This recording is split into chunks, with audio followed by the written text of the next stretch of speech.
უკვე მე-9 წელია რაც საქართველოს ეროვნული მუზეუმი უერთდება მუზეუმის საერთაშორისო დღეს და როგორც უკვე გავიგეთ მუზეუმის კვირაობით აღნიშნავს, თუმცა რა არის ჩანიშნული პროგრამაში, ამას გავიგეთ ჩვენი სტუმრისგან. ბატონი დავით ვარდქფაინძეა, ჩვენი სტუმარი, დილამშვიდობისა საქართველოს ეროვნული მუზეუმის დირექტორი. დიდი მადლობა რომ მოხვედით. ძალიან დიდი მადლობა მოგესალმებით. პირველ რიგში გილოცავთ ამ დღეს, რომელსაც უკვე მე-9 წელია საქართველოში აღნიშნავენ, თუმცა ძალიან დიდი ხანია მთელ მსოფლიოში აღინიშნება ეს. ამჯერად რა იგეგმება?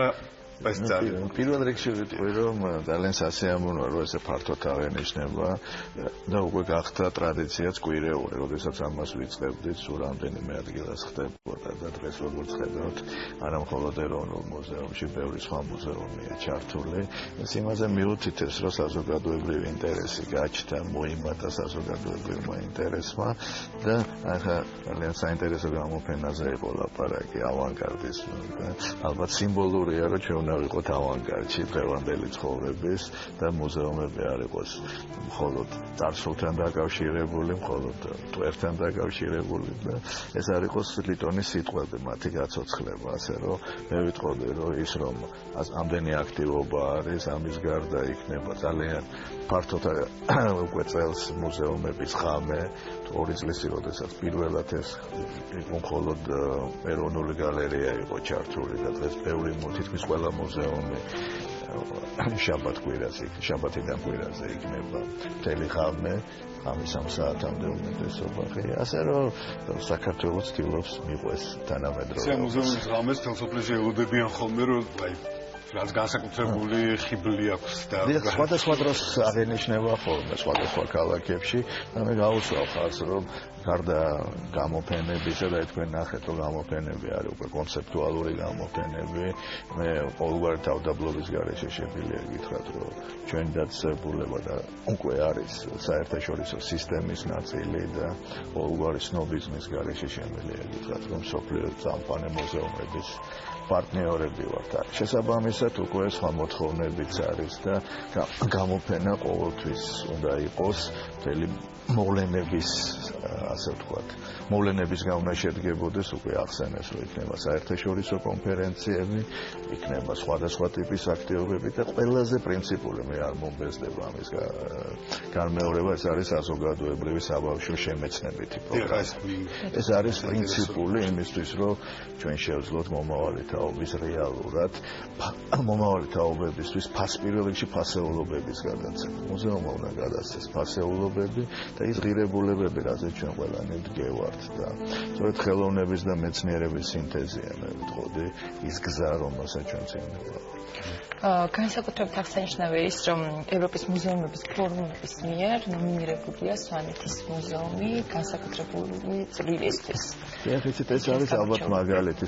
ახლა იმედია მომავალში უკვე პირველ პრემიერსაც მივიღეთ და წელს სოლიდარობის მუზეუმმა მიიღო გდანსკის გასაგები იყო, ალბათ პოლიტიკური გადაწყვეტილებაც იყო, მაგრამ გასაგებია და იმ მასშტაბით, რაც ჩვენ გვქონდა საშუალება, შემიძლია თავმად გითხრათ, რომ შეიქმნა საერთაშორისო სტანდარტი. და სვანეთის მუზეუმი ახლა უკვე იქნება ის მოდელი, რომლის მიხედვითაც ჩვენ სხვა მუზეუმებიც უნდა შევქმნათ. საქართველოს აქ ამის აბსოლუტური შანსი, აქვს დიდი პოტენციალი და ახლა მარტო წარმატებებზე არ უნდა ვილაპარაკოთ, უნდა შევეცადოთ, რომ მოვახდინოთ სრული ტრანსფორმირება, ხელოვნების მუზეუმი იყო ნაჩვენები, მე ვიტყოდი მე პირადად ვერ ჩავთვლით თავს ვერასდროს წარმატებულად, სანამ ხელოვნების მუზეუმის სრული რეაბილიტაცია არ მოხდება. ასე რომ რაღაცები გაკეთებულია და პარალელურად არის რეალურად შესაქმნელი ახალი ძირცელი. ეს ყველაფერი ტარდება არა მარტო თბილისში, არამედ სხვა რეგიონულ მუზეუმებში. ამდენი ხანი გაგრძელდება? ეს კვირა იქნება, მაგრამ გაგრძელდება თქო უნდა ეს გამოფენები, იგივე თქვა სიგნალში არის მარინისტული გამოფენა, ამის გარდა გითხარით ახალციხეში, საერთოდ ახალციხეში საინტერესო პროგრამებია წელს დაგეგმილი და ძალიან მნიშვნელოვანია რომ არსებობდეს ქსელი, ხშირად კითხულობენ რატომ არის ერთ სისტემაში. ამ სისტემის სიძლიერე არის ის რომ კოლექციების მოძრაობა ხდება თავისუფლად, ის რაც თქვა სიგნალშია გამოფენილი თბილისიდან არის, რაღაც პირიქით შეიძლება ჩამოვიდეს, მაგრამ ყველაზე მნიშვნელოვანი გახლავთ ის რომ რეგიონებში იყოს მძლავრი კულტურული ცენტრები. ახლა დაგეგმილი ახალი მუზეუმი შექმნა პოლონეთში, ონში და კიდევ მინდა ხაზი გაუსვა, რომ ეს უნდა იყოს ინსტიტუცია, ეს არ არის მხოლოდ ნივთები, ეს არ არის მხოლოდ სამუზეუმო საექსპოზიციო სივრცე, ეს არის მხოლოდ წარსული, არამედ რა თქმა უნდა და ეს ბალანსი ისტორიასა და ხელოვნებას შორის ეს არის აუცილებელი. ხა დღეს რასაც ვლაპარაკობთ, ერთად ხელოვნებასთან დაკავშირებული გამოფენები იყო გარდა ახალციხეში ეს არის ვაშო საინტერესო ეს ბაჩკოვოს მონასტერიდან არის, რომელიც ასევე ძალიან საინტერესო თემა არის ქართული კულტურული ძეგლები ქვეყნის გარეთ. ანუ ყველა გამოფენდა შეს ასპარეზზე რა შეგვიძლია თქვა რამდენად ხო ალბათ არ გვეყოფა ეს გადაცემა რომ დავიდან ბოლომდე მაგრამ ისი თქმა მინდა ეცეთ ერთი არის საგამოფენო სივრცე და რაც ასევე მინდა ძალიან მეტად მინდა ხაზი გაუსვა ეს არის თანამედროვე ტექნოლოგიების შემოტანა მუზეუმებში როგორც საექსპოზიციო სივრცეში ისე კვლევაში